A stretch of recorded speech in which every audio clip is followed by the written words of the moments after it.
الحمد لله نحمده ونستعينه ونستغفره ونؤمن به ونتوكل عليه.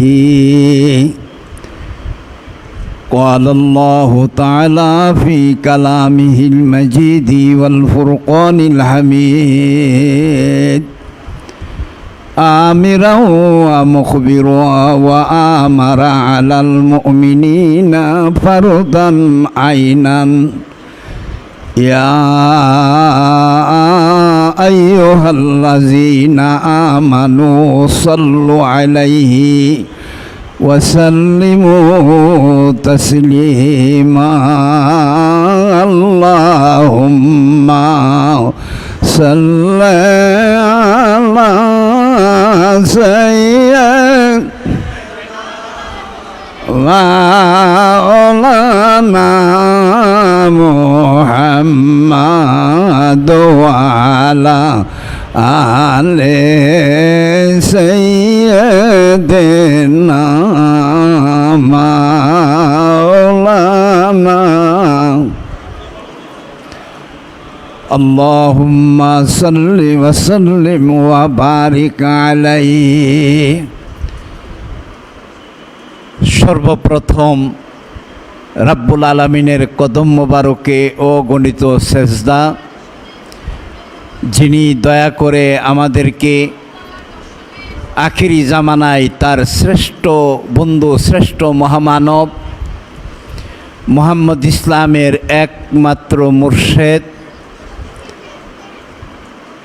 সুফি সম্রাট হযরত দেওয়ানবাগী রাহমাতুল্লাহ আলাই এবং তার সহধর্মিনী কুতুবুল আকতাব দুররে মাকনুন খাতুনে জান্নাত মাকামাম মাহমুদা হযরত দয়াল মা রাহমাতুল্লাহ আলাইহার কদম যুগলের পাদদেশে এসে আজকে মহিমাময় লাইলাতুল কদরের রজনী উদযাপন করার, অতিবাহিত করার দুর্লভ খুশনসিবি প্রদান করেছেন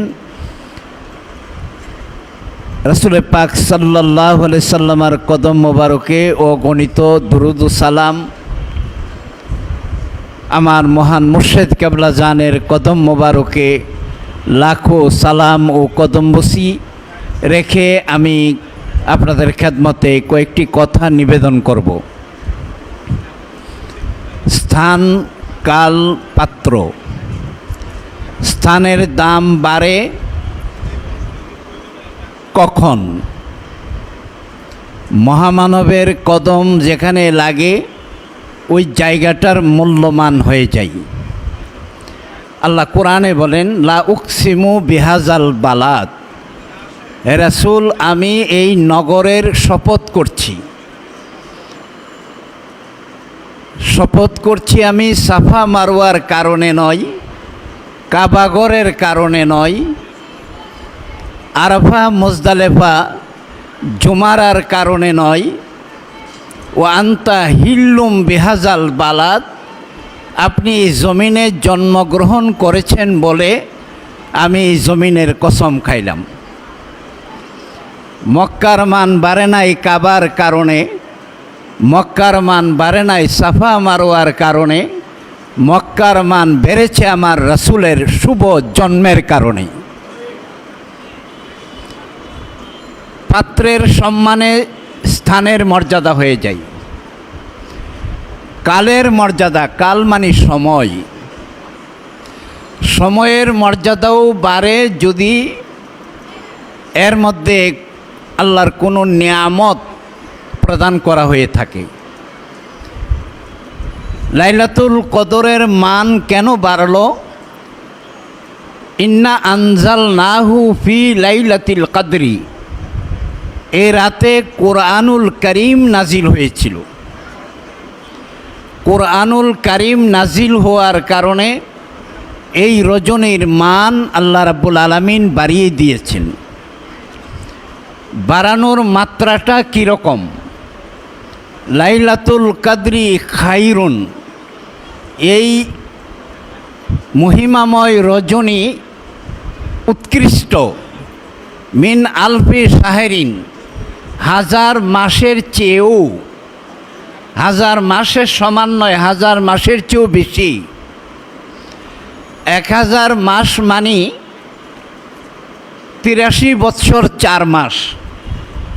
আমরা অঙ্ক করে দেখেছি, 83 বৎসর 4 মাস হলো 1000 মাস। একটি রাতের মান যদি 83 বছর 4 মাস হয়, যার বয়স এখন 50 বছর, তাহলে শরীয়তের হুকুম 10 বছর থেকে প্রযোজ্য। 10 মাইনাস 40 দিয়ে 83 বছর 4 মাসকে যদি আপনি পূরণ করেন, গুণ করেন, আপনার হায়াতের মাত্রাটা, সংখ্যাটা দাঁড়াবে কত? আমার জানা মতে কোনো নবী রাসূলের এত আয়ু হয়নি। নবী না হয়ে দুনিয়ায় না হয়ে ফেরেশতা খোদার হয়েছি, উম্মত আপনার হয়েছি, উম্মত আপনার, তার তরে শুকর হাজার। নবী না হয়ে, ফেরেশতা না হয়ে যে রাসূলের উম্মত হতে পেরেছি, এটাই হলো আল্লাহর দরবারে অগণিত শুকরগুজারি। এবং আমরা, আপনি, আমি, আমরা শুধু উম্মতি না, আমরা হলাম আশেকে রাসূল। আলহামদুলিল্লাহ। আশেকে রাসূলের মর্যাদা কত বেশি! আশেকে রাসূলের মর্যাদা, তার জন্যে আল্লাহ মাশুক হয়ে থাকেন। আল্লাহ যার জন্যে আশেক হয় তাকে বলা হয় আশেকে রাসূল। সম্মানিত ভাইয়েরা, আমার আগে মহিউদ্দিন ভূঁইয়া সাহেব খুব মূল্যবান আলোচনা করে গেছেন। কদর এটা লিমিটেড কোনো টাইম নহে। যার জীবনে যখন ওই মহিমার ছোঁয়া মিলে, তার জন্যে ওই সময়ই হলো কদর।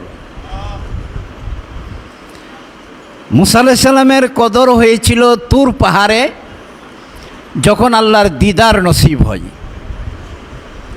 ইব্রাহিম আলাইহিস সালামের কদর হয়েছিল নমরুদের অগ্নিকুণ্ডে, যেখানে আল্লাহর দিদার নসিব হয়েছিল। আপনার আমার কদর হবে তখন যখন আল্লাহর পক্ষ থেকে বিশেষ নিয়ামত আমাদের নসিব হবে। লাইলাতুল কদরি খায়রুম মিন আলফি শাহরিন তানাজ্জালুল মালায়েকা। এ রাতে আল্লাহর পক্ষ থেকে অগণিত ফেরেশতা নাজিল হয়। মিন কুল্লি আমরিন, সকল কর্মকাণ্ড সম্পাদনের জন্য। হাত্তা মাতলাইল ফজর, ফজর তলু হওয়া পর্যন্ত এই কার্যক্রম চলে। আমরা জানলাম স্থানের মান বাড়ে ব্যক্তির কারণে, সময়ের মান বাড়ে ব্যক্তির কারণে। ব্যক্তি যদি না হয়, ওই সময় এবং স্থানের কোনো মূল্য হবে না। তাই তো বলা হয় স্থান, কাল, পাত্র। আমরা যে জায়গাটায় আছি, এই জায়গাটি হলো দেওয়ানবাগ শরীফের কেন্দ্রীয় দরবার, যেখানে মহান মুর্শিদের কদম মোবারক আছে। এই জায়গাটির শান এবং মান কত! স্থানের মান বেড়ে গেছে মুর্শিদের বরকতে। দয়াল বাবাজান জাহেরাতে যখন তিনি বাবে রহমতে ছিলেন, বাবে রহমতের শান, মান, গৌরব তেমনই ছিল। দেশের বাদশাহ যেখানে থাকেন, ওই জায়গাটাকেই রাজধানী বলা হয়। রাজা থাকেন যেখানে, রাজধানী হয় সেখানে। ওলিদের বাদশাহ যেখানে আছেন, এই জায়গাটির শান এবং মান কত বেশি এটা বেশুমার, এটা সুমার করা সম্ভব নয়। প্রিয় ভাইরা, আমাদের মহান মুর্শেদ কেবলা যান, উনি মুহাম্মদ ইসলামের একমাত্র মুর্শেদ। মুহাম্মদ ইসলাম কিন্তু তরিকা না, এটা তরিকা নয়। তরিকা হলে তরিকার মধ্যে পীর হবে, তরিকার মধ্যে খেলাফতদারি হবে, তরিকার মধ্যে গদি নসীন হবে, তরিকার মধ্যে সাজ্জাদ নসীন হবে। বাবাজান বারবার বলেছেন, আমরা যদি আমার এখানে যদি পীর হওয়া শুরু হয়, তাহলে আমরা আবার তরিকায় ফিরে যাব। তরিকায় ফিরে যাওয়ার সম্ভব না। আমরা মুহাম্মদ ইসলাম, এই মুহাম্মদ ইসলাম হলো সকল তরিকার কেন্দ্রবিন্দু, এটা হলো মূল সেন্টার, শীর্ষবিন্দু। এখান থেকেই সকল তরিকার নিসবত, সকল তরিকার ফায়েজাত বারাকাত বিলি বন্টন হয়। সম্মানিত ভাইয়েরা, এই জন্য মুহাম্মদ ইসলামের চিরস্থায়ী মুর্শেদ, আমাদের প্রাণপ্রিয় মুর্শেদ সুফি সম্রাট হজরত দেওয়ানবাগী রহমাতুল্লাহ আলাই। ঠিক আছে কি না? এই জায়গাটা কখনো নরচরর নহে। আল্লাহ, রাসূল, পিতামাতা এবং মুর্শেদ, এই জায়গাগুলো কখনো দ্বিতীয় হওয়ার সুযোগ নেই। রুহের পিতা দুইজন হয় না, দেহের পিতা দুইজন হয় না, সৃষ্টিকর্তা আল্লাহ দুইজন হয় না।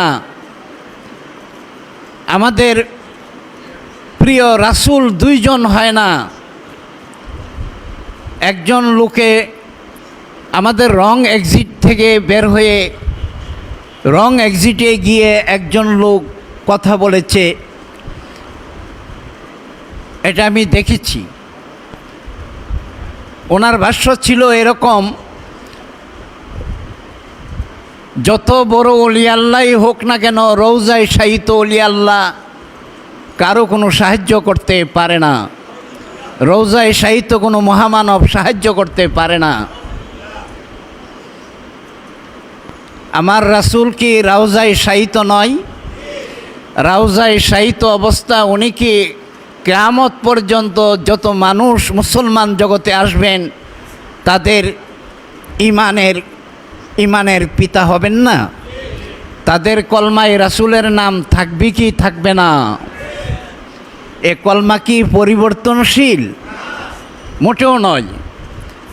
এ কলমা 1500 বছর আগে যেমন বিদ্যমান ছিল, এ কলমা এখনও বিদ্যমান, আগামীতেও থাকবে বিদ্যমান।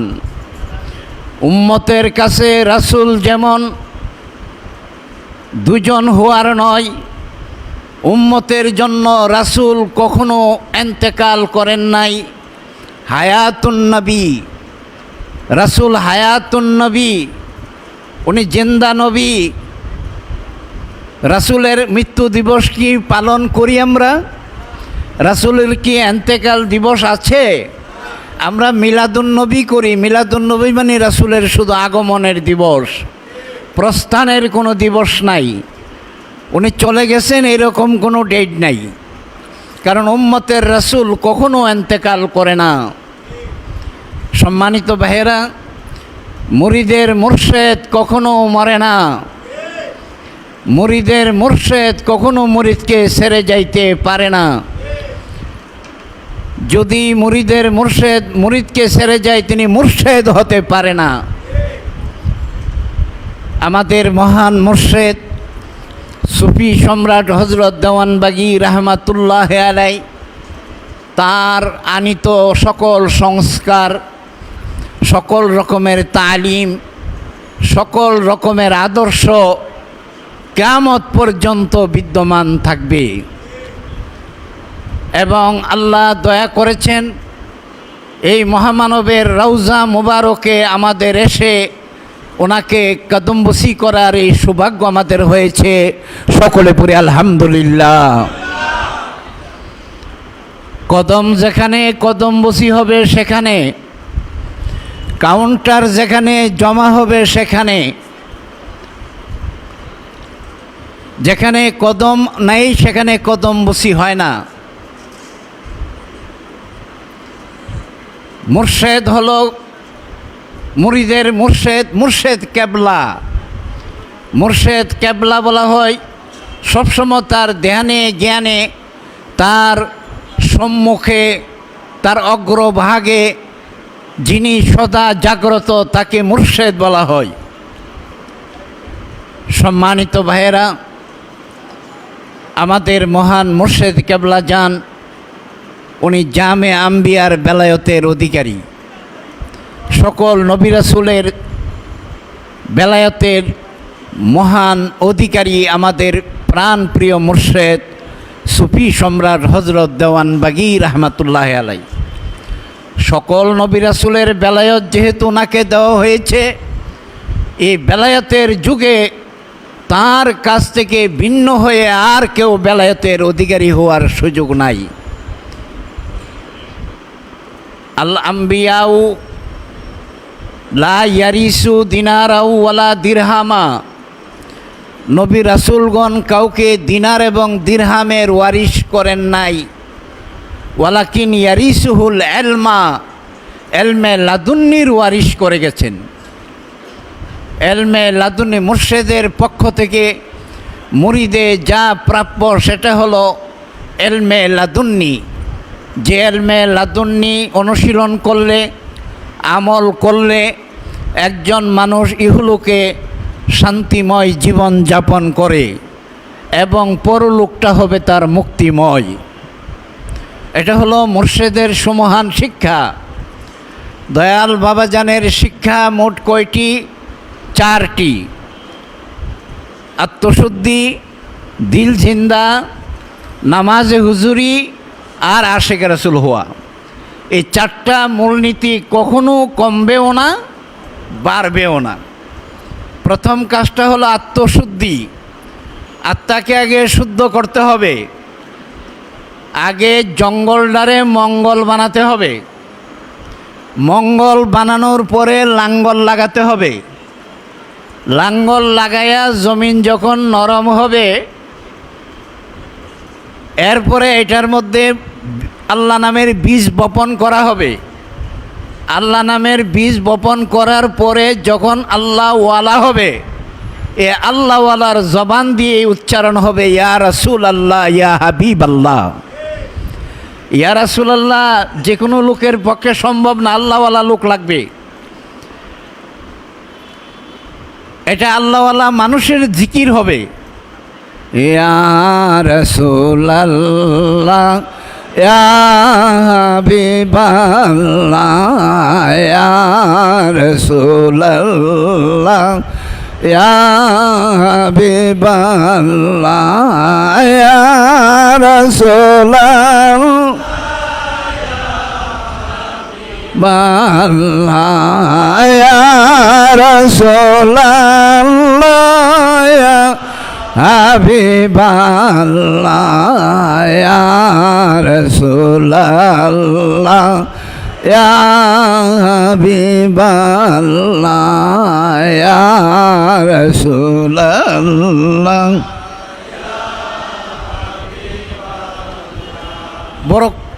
বড় উচ্চ স্তরের আমল ইয়া রাসূল আল্লাহ বলা। এখনও দেখেন আপনি পরীক্ষামূলক বাহিরে দেখবেন অনেক বড় বড় আলেম, নামদারি আলেম, ইসলামী স্কলার, কত জ্ঞান, কত রকমের ধর্মের উপকরণ উপাদান, কিন্তু ইয়া রাসূলুল্লাহ বলার সৌভাগ্য নাই। কারণ ওনার কলবের মধ্যে আল্লাহর জিকির এখনও জারি হয় নাই। আমাকে এক জাকের ভাই প্রশ্ন করলো, ভাইজান বাবাজান যে সবক দিল আমি জিকির বুঝি না কেন? আমি বললাম আপনি বুঝেন আর না বুঝেন, আপনি বুঝি আর না বুঝি, আপনি ইয়া রাসূলুল্লাহ বলতে পারেন? কই যে পারি, কাজী জিকির জারি হয়ে গেছে। জিকির যদি কলবে ইয়া আল্লাহর জিকির জারি না হয়, মানুষটা আল্লাহ ওয়ালা না হয়, ইয়া রাসূলুল্লাহর মিলাদ পড়া সম্ভব হবে না। সুতরাং এটা আপনাদের জন্য সুসংবাদটুকু আমি রাখলাম। আপনি যদি ইয়া রাসূলুল্লাহ, ইয়া হাবিব আল্লাহ বলে আল্লাহ রাসূলকে সম্বোধন করতে পারেন সম্মানজনকভাবে, আমি আল্লাহকে মাথায় রেখে বললাম আপনার কালবে আল্লাহর জিকির জারি হয়েছে। লা শাক্কা ওয়ালা রাইবা, কোনো সন্দেহ নাই। যার কলবে আল্লাহর জিকির জারি হয় না, উনি কিন্তু ইয়া রাসূলুল্লাহ বলার সক্ষমতা লাভ করবে না। কারণ উনি রাসূলের নেটওয়ার্ক পাবে না, ওনার টাওয়ারে রাসূলের নেটওয়ার্ক ধরা দেবে না। ওনাকে কয়েক লক্ষ টাকা খরচ করে মদিনায় যাইয়া হয়তো ইয়া রাসূলুল্লাহ ভাগ্যে থাকলে বলতে পারে, অথবা পুলিশের ধাক্কা পাক্কা খাইয়া ওইখানে বলার সম্ভাবনাও কম। আমাদের হাজী সাহেবরা তো এসে গল্প করেন যে আমরা দাঁড়াইতেও পারি না, নবীজিরে সালাম দেব দাঁড়াই একটু স্থির হয়ে, আসলে সম্ভব না, এত লক্ষ লক্ষ মানুষ। আর এখানে আমার মুর্শিদ এমন নেটওয়ার্কের মধ্যে আমাদেরকে ফেলে দিলেন, আপনি জঙ্গলে যান আর মঙ্গলে যান, রাসূলের নেটওয়ার্কের কোনো অভাব নাই। এটাই হলো বাবা জানের শেষ শিক্ষাটা, আশেক রাসূল হওয়া। জঙ্গল, এই কলবের জঙ্গল, এটা মুর্শিদের তাওয়াজ্জু ছাড়া এই জঙ্গল সারানো সম্ভব নয়। আপনি শয়তানকে হাঁকাবেন, আস্তাগফিরুল্লাহ বললে শয়তান যাইব? আয়াতুল কুরসি পরে দেখেন শয়তান যায় কি না? শয়তান যাবে না, বরং শয়তান এমন পাওয়ারফুল, এটারে দোয়া দরুদ এইসব দিয়া সম্ভব নয়। রাসূল বলেছেন আর শয়তানু জাসিমুন আলা কালবে বানি আদম। শয়তানকে মিনা বাজারে খুঁজলে পাবেন না, শয়তানকে শেওড়া গাছে, বট গাছে, কদমতলা, জামতলা পাবেন না। আলা কালবে বানি আদম, বনি আদম বলতে কি আপনি আমি না, সব মানুষ, সব মানুষ, সকল আদম সন্তানের কলবের মধ্যে শয়তান অফিস করে। কুমন্ত্রণালয়। আমাদের মন্ত্রীরা যেখানে অফিস করে এটার নাম কি? মন্ত্রণালয়। আর শয়তান যেখানে অফিস করে এটার নাম কি? কুমন্ত্রণালয়। তো শয়তান তো অফিস গাইরা এখানে বসা, এর অফিস ক্যান্সেল করবেন কি দিয়ে? রাসূল বলেছেন ইজা জাকার আল্লাহ, যদি কলবে আল্লাহর জিকির জারি হয়, খানাসা, শয়তান নিষ্ক্রিয় হয়। এখন সক্রিয়, হবে নিষ্ক্রিয়। ওয়াইজা গাফালা, আর যদি কলবে গাফলতি থাকে, আল্লাহর জিকির না হয়, ওয়াসা, এটাই কুমন্ত্রণা দেবে এখানে। এখন শয়তান মুক্ত না হওয়া পর্যন্ত, এই জঙ্গলটারে মঙ্গল না বানানো পর্যন্ত, আপনি জমিতে গেলেন লাঙ্গল দিয়ে চাষ করবেন, যায়া দেখেন জমিনের মধ্যে ঝুপঝাড় জঙ্গল, এই ঝুপঝাড়ের উপরই কি লাঙ্গল যাবে? আগে ঝুপঝাড় সাফ করতে হবে, জঙ্গল আগে মঙ্গল বানাতে হবে, মঙ্গল বানানোর পরে লাঙ্গল লাগাইতে হবে। লাঙ্গল লাগাইয়া জমিন যখন নরম হবে, বীজ গ্রহণ করার উপযোগী হবে, তখন এর মধ্যে বীজ যাবে। এই শয়তানের জঙ্গল, এটা মুর্শিদের তাওয়াজ্জু ছাড়া, মুর্শিদের থেরাপি ছাড়া, ক্যান্সারের কি ট্যাবলেট দে না থেরাপি দে? শয়তানের এই যে ওয়াসওয়াসা, এটা তো ক্যান্সারের চেয়েও মারাত্মক। সম্মানিত ভাইয়েরা, মহান মুর্শিদ কেবলা যান ওই নিয়ামতরা আমাদের জন্য নিয়ে আসছেন। কালবে আল্লাহর জিকিরের সবক তিনি প্রদান করেছেন। কলবে আল্লাহর জিকির যার জারি হয়েছে, ওনার মুর্শিদ কিয়ামত পর্যন্ত বাবা দেওয়ানবাগি। যার কলবে আল্লাহর জিকির জারি হয় নাই, ওনার কিন্তু ইনশাল্লাহ আকদুই হয় নাই, ওনার কাবিন নামা হয় নাই। তো একজন, আপনারা অন্যভাবে নেবেন না, একজন মহিলার যদি বিয়ে শাদী, কাবিন, স্বামী, তার শনাক্তিকরণ, তার অভিভাবকত্বের কোনো ডকুমেন্ট না পাওয়া যায়, এটা তো যেন তেন জিনিস, এটা রাস্তার জিনিস। মাল্লা শাইখুন যার নসিবে কোনো মুর্শেদ হয় নাই, সাইকো শয়তান খালি থাকবে না, এই জায়গাটা দখল করে নেবে শয়তান। পৃথিবী পাপস্থান। বাবা আদম আলাইহিস সালাম এখানে প্রমোশনে আসে নাই। আদম আলাইহিস সালামকে আল্লাহ কি এখানে ওয়েলকাম করে পাঠাইছে? Get out. গেট আউট কেমনে জানেন? আদম, বাবা আদম এখানে, আপনি আমি আমরাও গেট আউট হয়ে আসছি। আপনি নিজের ইচ্ছায় বাহিরে গেলে আগে কি মাথা যাবে না পা যাবে? পা। আমরা দুনিয়াতে আসতে কি পা দিছি আগে না মাথা? আমরা বলি না যে যাইবি না, গেডিটার দৌড়ে বের করে দেবো। এই গেডিটার দরে বের করে দেওয়া হয়েছে। তোমার বারতা প্রচার করিতে সেরিসি মোরা সুখে এরেম, ধুলির ধরায় আসন পেতিসি, সারি বেহেস্তি হুর হেরেম। আসতে চাই নাই, আমাদেরকে পাঠানো হয়েছে এখানে। আল্লাহর একটা উদ্দেশ্য আছে। আপনি আমি এমনি রং সঙ্গের জন্য আসি নাই। আমরা প্রত্যেকুল্লুকুম রাইন, আমরা দায় নিয়ে এসেছি। ওয়াকুল্লুকুম মাসউলিন, এবং সবাইকে দায় সম্পর্কে জিজ্ঞাসা করা হবে। আমি যে কাজে আছি, আমরা ইবাদতের মধ্যে আছি। হালাল কাজ যদি হয়, রাষ্ট্রীয় বিধি অনুসারে কোনো কাজ যদি হয়, অবশ্যই এটা ইবাদত। ইবাদত মানে মসজিদে নামাজে রত হয়ে যাওয়াই নয়। একজন মোমেনের নিঃশ্বাস প্রশ্বাস, তার হাসি কান্না, তার ঘুম, তার জাগরণ, তার 24 আওয়ার সে আল্লাহর ইবাদতে মশগুল আছে। যদি মনের মধ্যে আল্লাহর জিকির জারি হয়ে থাকে। অনেক ভাইরা নামাজ নিয়ে খুব পেরেশান। আমরা মহান মুর্শিদ কেবলা জান বলতেন, আল্লাহকে নিয়ে মগ্ন থাকা এটাই তো হলো হাকিকতে একজন মুমিনের জন্য খালেস ইবাদত। আমরা আজকের দিনে মহান মুর্শিদের কদম মোবারকে আজিজি রাখি। সারাটা জীবন যেন আমরা তার নূরের কদম মোবারক থেকে আমরা ঈমানের উপরে কায়েম থাকতে পারি। বাবাজান ওসিয়তনামায় ওনার পরিবার পরিজন সহ সকলের প্রতি এই কথাই বলে গেছেন, তোমরা সবাই ঈমানের উপরে কায়েম থাকবে। এই ঈমান হলো আপন মুর্শিদ। আল্লাহ আমাদেরকে এই নিয়ামত অব্যাহত রাখুন। আমিন। ওয়া আখিরু দাওয়ানা আনিল হামদুলিল্লাহি রাব্বিল আলামিন। আসসালামু আলাইকুম।